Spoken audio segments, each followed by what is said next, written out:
সকাল থেকেই সূর্যের দেখা নেই। ঘন কুয়াশায় ঢেকে গেছে রাজধানী সহ সারা দেশ। যশোর চুয়াডাঙ্গায় চলছে মৃদু শৈত্যপ্রবাহ, হালকা বাতাস বইছে রাজধানীতেও।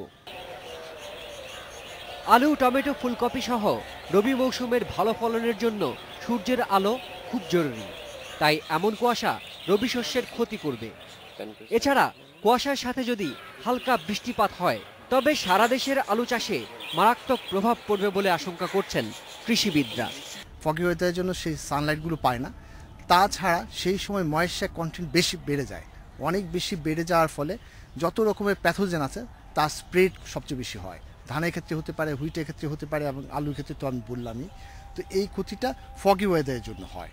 তবে এটা যদি একটু দীর্ঘ সময় ধরে থাকে তাহলে একটা মারাত্মক ক্ষতি হতে পারে। আবহাওয়া অফিস বলছে, রাজধানীতে ঘন কুয়াশায় সূর্যের আলো প্রবেশ করতে না পারায় শীত অনুভূত হচ্ছে বেশি। ঢাকার তাপমাত্রাও একদিনের ব্যবধানে প্রায় 2 ডিগ্রি নিচে নেমে গেছে। রাতের তাপমাত্রাও স্বাভাবিকের চেয়ে কম। জানুয়ারিতে সারা দেশে মাঝারি আকারের শৈত্যপ্রবাহ বয়ে যাবে বলেও আভাস দিয়েছে আবহাওয়া অফিস। এই অ্যাডভেকশন ফগটা মধ্যরাত থেকে তৈরি হয় এবং বেলা 10টা, 11টা, 12টা, কোথাও কোথাও 12টা পর্যন্ত থাকে। মনে হচ্ছে যে এটা আরও হয়তো 2-1 দিন কন্টিনিউ করবে, তারপরে ফগটা কেটে যাবে। তখন টেম্পারেচার একটু কমে যাবে এবং সেটা আগামী মাসে পয়লা সপ্তাহে টেম্পারেচার একটু কমে যাবে।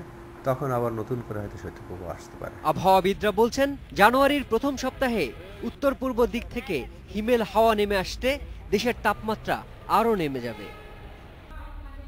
শিমুল বাশার, ইন্ডিপেন্ডেন্ট নিউজ, ঢাকা।